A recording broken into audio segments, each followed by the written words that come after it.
Lezi ndaba zehora lesikhombisa sigwetshwela zona bukhoma ekomkhulu le-SABC imbukelisi se-Auckland Park eGoli nazi ezinohlonze kusihlwa. I hereby confirm that the UAT have applied for leave to appeal against the whole of the judgment and order of the Western Cape High Court. I-MK Party kanye ne-United African Transformation sebethatha isinqumo sokubuyela enkantolo ephakeme yase-Western Cape ukuyophosela inselele isinqumo sayo esivune umengameli wezwe ngokumiswa kwesikhashana ukuqhubeka komsebenzi wekomidi elizocubungula ngenqubo yokuchithwa kwakhe esikhundleni. We will work closely with every member state, guided by the principle of sovereign equality, mutual respect, solidarity and consensus.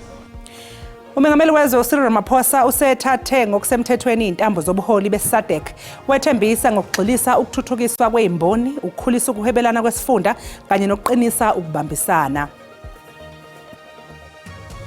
I place on record that I do not have any relationship with Minister Senzo Mchunu. I have never met Minister Mchunu and have had no interactions with him. Uyaziqhelelanisa uVusimuzi Cat Matlala eyinsolweni zokuthi ushomene nongqongqoshe wamaphoyisa usanikezwe umhlaba khefu esikhundleni uSenzo Mchunu. uMatlala ubethula ubufakazi bakhe kukhomishana kaMadlanga. Picking the energy that we saw from the previous one and go with the level of commitment, the level of capacity, maximum power for the moment. Imamelodi Sundowns esilele emuva ngomdlalo kubethwe iPremiership ilungiselela umdlalo wayo wesithathu weligi njengoba izobhekana neMarumo Gallants phakathi nesonto ekhaya. Ngikubingelele umbukeli ngwamukele indabeni zesiZulu zehora lesikhombisa kusihlwa la ku-SABC 1 eMzansi for sure. Igama lami nguNoxolo Mamtshali wakwamwali ihlabangana limhlophe qwa. Uza kwethu ositolikela ngolimi lwempawu uSinovuyo Fihlani. Ake sibheke ukuthi sikuphathele ziphi kusihlwa.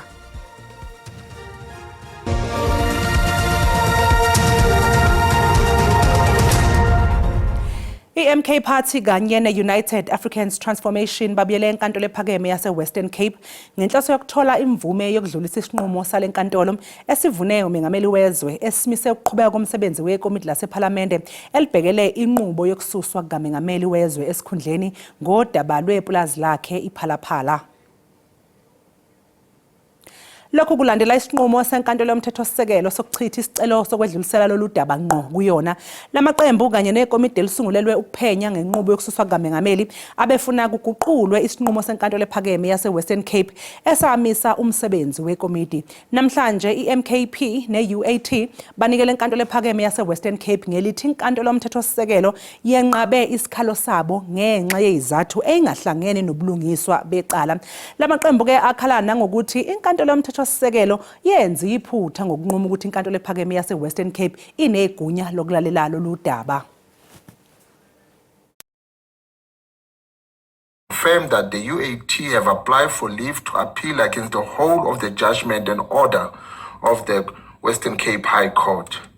This leave of appeal is directly to the Constitutional Court, having been refused for a reason unrelated to the merits of intended appeal, and by a virtue of order dated 12 August 2026. We have observed the inconsistency of South African courts, but the issue of Phalaphala is not going anywhere. We're not going to be discouraged as UAT. We're going to fight for our people.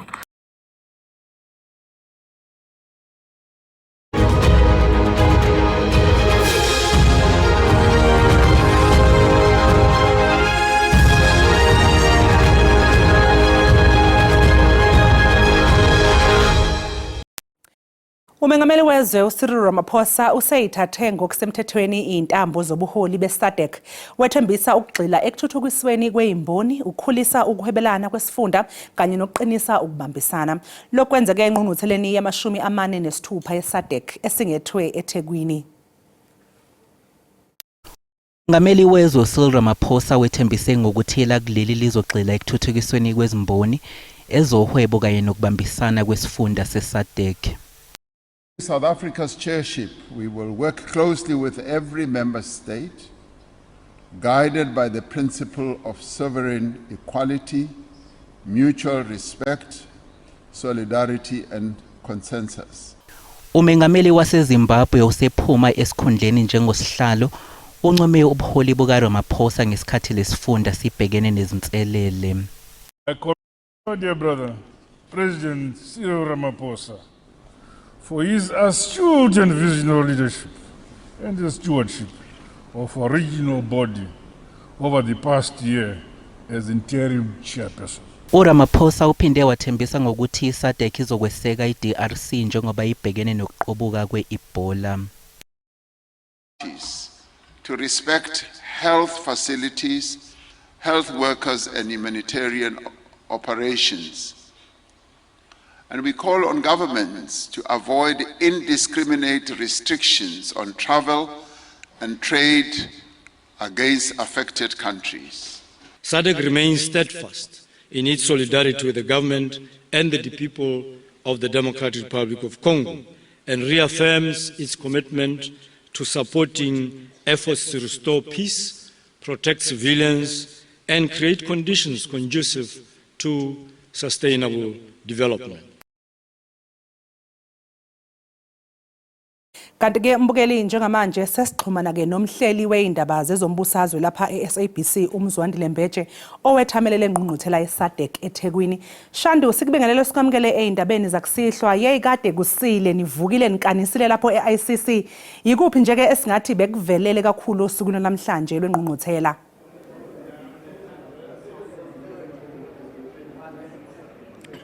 Sibonge kakhulu noxolo sibingelele nababukeli. Njoba usushilo ke enye izinto ezibaluleke kakhulu umongameli aziphawulile njengoba ke lengqungquthela ibiqala udaba lokuthi ke kube nezimboni ikakhulukazi ke kulesi sifunda sase Southern Africa lokuthiwa ke isifunda esiseningizimu neAfrika. Lokho kuyosho ukuthini na? Kuyosho ukuthi amathuba mhlambe emsebenzi azokwazi ukuthi edaleke kubantu balamazwe ke. Uzokhumbula phela ukuthi uma sikhuluma ngeSADC sikhuluma ngamazwe ke angu-16 lokho okusho ukuthi ngempela umnotho lona ke omkhulu kakhulu okudingeka ukuthi ke bewuhlanganise bekhande inqalasizinda.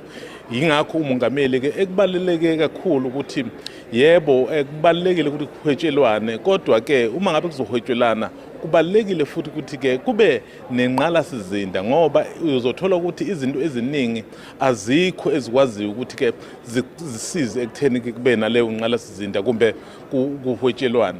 Okunye ke futhi ke mhlambe umongameli ayakuthinta phambilini uyewathinta udaba lokuthi ke kuyobaluleka kakhulu ke futhi nanokuthi ke indaba yokuthi amazwe ikakhulukazi ke la athintekayo uma ngabe kuziwa kulolu daba ke okuthiwa immigration kumbe ukufuduka kwabantu ebeneqhaza ukuze ke ukwazi ukuthi lolu daba ke lubhekeke ngendlela efanele ke. Into ke siyilindele ke manje ke enoxolo ukuthi ke kuzoba ke nomgubho kumbe nomkhosi ukuthi ke kuvalwe ngokusemthethweni lokho okwenzeke namhlanje ngoba phela lolu suku usuku lokugcina lokuthi ke kuvalwe lenkomfa.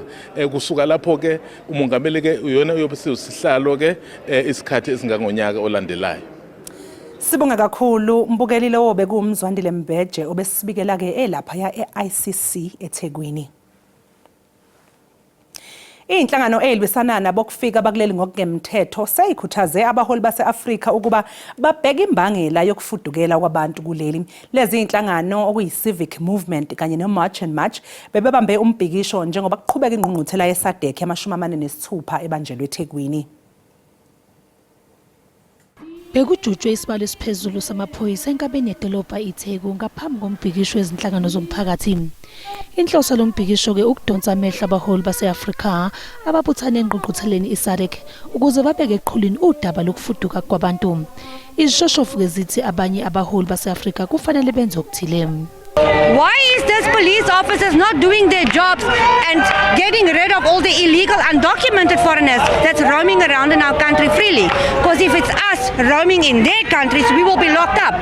Hence we're saying we will be making a statement and we will be marching and marching until we win, because we are winning. Maybe a little bit, but it's becoming bigger and bigger on a daily basis, and that is what we are here for. We will never stop. Lezi inhlangano zithi azicwasi ngobuhlanga kodwa zibona kunesidingo sokuba zilwe nokuqiniswa komthetho emngceleni kanye nokuqinisa nje umthetho. Umkhankaso wokulwa nabokufika abangenamaphepha abagunyaza kuba babe kuleli waholela ekutheni abokufika bazikhethele ukuphindisela labedabuka khona kwaphinde kwathi uhulumeni wahambisa izinkulungwane ikakhulukazi baseMalawi, Zimbabwe kanye naseMozambique. It's all in the message of making sure that the government understands that South Africans are tired of being, put through a country of not feeling safe. We want to feel safe. We want to feel protected. We don't mind having foreigners in our country who are properly documented, who are here doing correct things, who love the country as much as we do. Not people sitting here trying to rip the country of all that it has and then knowing that they're going to go back to their country the minute all of it is over.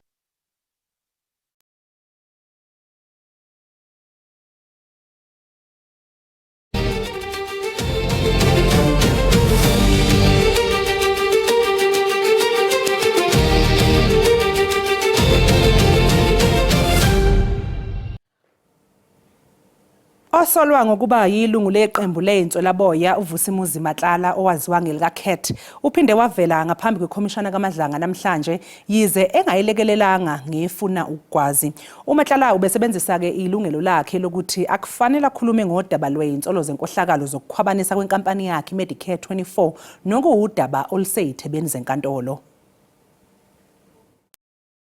uVusimuzi Khet Matlala ukhuzibu yakhomishana kaMadlanga yize ebeqaphe kakhulu ukuthi kuphi akakhuluma ngakho njengoba nje saqiqa inkantolo. Udaba lwenzolo zokukhwabanisa ebhekene nenkampani yakhe Medicare 24 lungolunya becophelela kulo. The SAPS and Medicare contract is a matter in which I have been criminally charged and currently attending court, and as such I'm unable to comment on the question posed on the paragraph under reply, and the basis is that I do not wish to incriminate myself.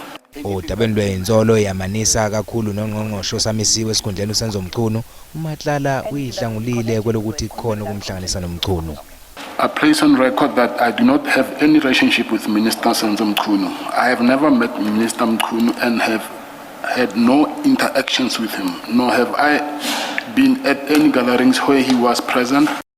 Hlala utshele isithangami sekhomishana ukuthi uBrown Mokgotsi usemkhandele eyiningi inkinga. It's either he was using the minister's name, Mr. Senzo Mchunu's name, to swindle money from me, or he was working with him, but still he was asking money also on the side. So even today, I cannot be 100% sure whether he was working with him or not. Kethe ungaphawuli kwezinye izinto kubalwa kuzona nenzolo zokuthi khona kaKhlomula ezikhulwini eziphezulu zamaphoyisa okubalwa kuzona uLieutenant General Shadrack Spear kanye noRichard Shipiri. Matlala uzobuyela phambi kwesithangami ngomsombuluko kanye nangolwesibili olizayo.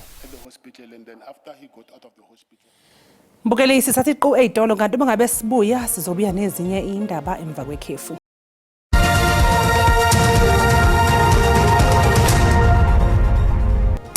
Sikubingelele uma usanda kungena uma sihlabela phambili kuphinde kwavelela igama lomphenyi oyimele uPaul O'Sullivan njengoba ikomiti lesikhashana laseParliament belibhunga ngomsebenzi walo. Aboka O'Sullivan yayibobunye obabuthethisa kakhulu phambi kwale komiti wabuzwa kakhulu ngomsebenzi wakhe, izithyolo zokusebenzisana kwakhe nabantu abaphezulu kunye nezithyolo ngendima yakhe kwimiba iphansi kophando.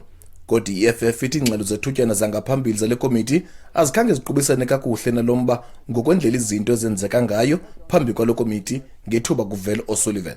It was very high level and I think it's important, while it can be consolidated, it is important that those details are properly captured, including the fact that the Speaker has laid a criminal charge against Paul O'Sullivan for sending or threatening messages or alleged threatening messages to Mr. Kabendi.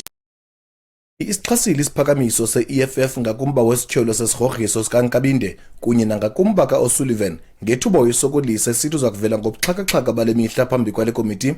Eminye imibutho iquka i-MKP, i-DA, IFP, i-PA, FF Plus kunye ne-Action SA ayikhange iphikise. Chair, we have no problem in accepting the EFF submission in relation to the threat from Mr. O'Sullivan to Mr. Nkabinde. vumelene ngokuqinisa amasolotya aza kujongana nokuziphatha ka-O'Sullivan phambi kwale komiti, kade kulindeleke ukuba ichophe kwakhona ngoLwesibini kwindaba ze-SABC. Ndingumkhokeli bandla ndisepalamente.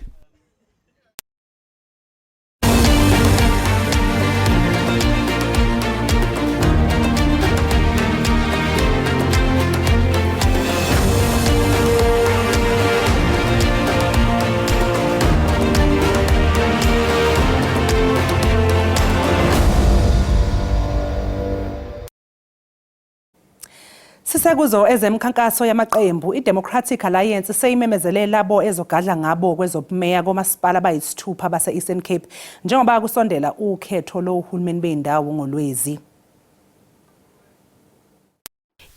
Ithukuthola umasipala ukusebenza kumpumelelo ikhona ekubeke phezulu kumqulu wayo wezothembiso zokhetho. Ogaqelisa ubumeya kumasipala iNelson Mandela Bay uRed Odendal uthi isikhala somphathi omkhulu esivulekile sesibe nomthelela omkhulu okwenza lo masipala ungenzi kahle. Right now in Nelson Mandela Bay, 9 of the executive director positions are vacant. So there's no top management, including with the city manager. And that has resulted in the city going into a state of paralysis. And it's got an impact not just on service delivery, but also on our economy. Umasipala waseGuga iwona masipala eEastern Cape iDA esekwa khona kakhulu. That is the kind of investor confidence that we want to create in our municipality, because where there's a stable DA government, things like that starts to happen. People starts to believe that we can deliver. Iqembu linokuzethemba ke ukuthi bazolinqoba ukhetho lomasipala abaningi. And be safe every day and a corruption-free municipality. We will do that by ensuring regular refuse collection and cleaning up of illegal dumping sites. So my second pledge is to make jobs through a stronger local economy. And how will we do that? By attracting investment and support local businesses. We're going to focus on reliable and implement reliable municipal service and functional infrastructure. We must maintain the roads. Our roads are so bad that we even have a restaurant called Potholes and Donkeys in Makana. Ukhetho ke lohulumeni bezindawo luzobanjwa mhla zizine kuLwezi walonyaka. Kanti iEFF isiqala isigaba sesibili somkhankaso wokhetho lohulumeni bendawo.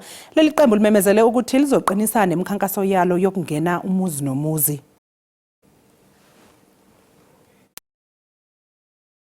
Baselisemome ukhetho lohulumeni bezindawo iEFF bihlangene nalabo ezobe igadla ngabo kwezobumeya nabaholi ukuze kubhungwe ngamasu okukhankasela ukhetho. Iphini likamengameli weqembu Godrich Gadi obehola lengqungquthela wethule umbiko komsebenzi osuwenziwe maqondana nokuzilungiselela ukhetho. Upscaling the campaign to phase 2. We are coming from phase 1 of the campaign, and now we are going to the phase 2 of the campaign.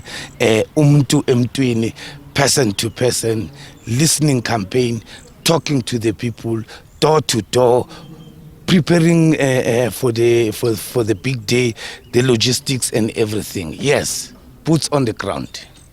Ukarti uthi iEFF izongenela ukhetho kuwona wonke amawadi komasipala kuzwelonke nakulezo zindawo ezithathwa njengesizinda samaqembu athile.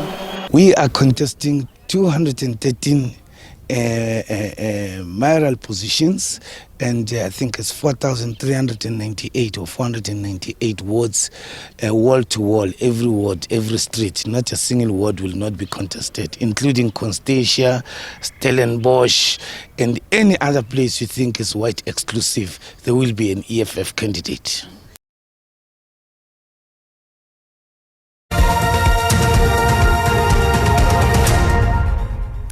Imamelodi Sundowns esilele emuva ngomdlalo kuBetway Premiership ilungiselela umdlalo wayo wesithathu weligi njengoba izobhekana neMarumo Gallants phakathi nesonto ekhaya.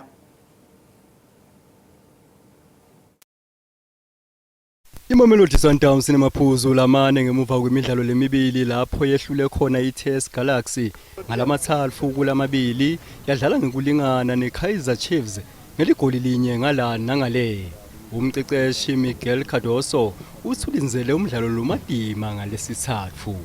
Marumo's match will be in the line of the PSL matches we play at home. Always teams that have capacity to aggress us in transitions, using always lineups with reinforcement of the strategy, try to avoid us to play on the spaces that we are very strong on. Lo mqeqeshi usiyabathemba abadlali bakhe labancane. Uthi badlali baseningizimu Afrika labasebancane banelithalente lelimangalisako, kungako kulinzeleke ukuthi bende kahle mhlaba wonke jikelele. So this season, with the additions that we have, we're looking to challenge and compete for a lot more trophies. Umdlalo weSundowns neMarumo Gallants ucala ukugabanga insimbi yesikhombisa ngalesithathu. Mina ke ngingumduduzi Ndlovu leti tindzaba te-SABC eGlorkop. Mbukeli uma ngabe sibe yitolo sobe sesikuphathela umhlahlo wesimo sezulu nomkhushulwa Msimanga isangoma sezulu.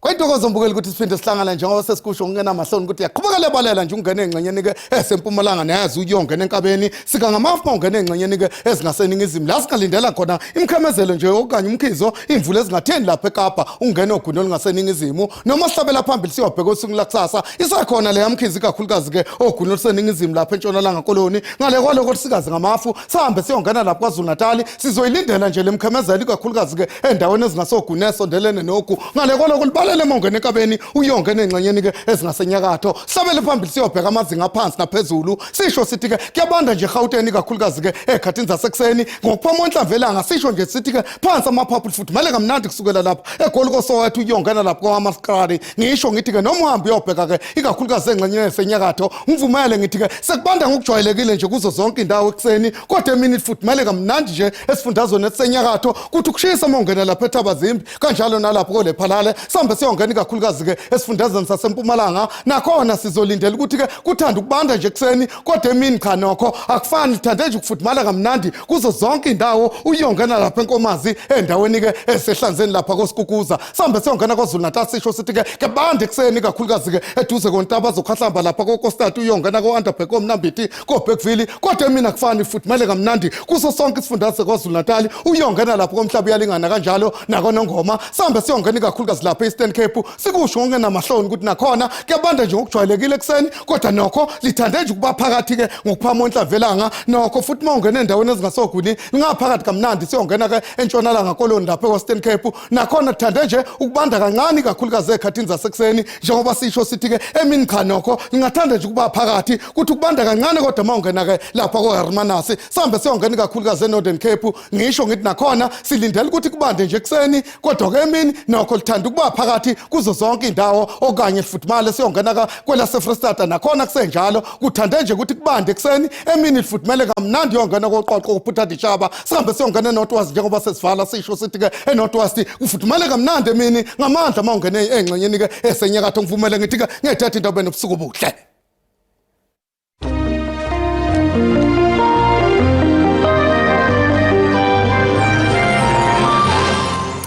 Mbukeli ube nobusuku obuhle usale kahle.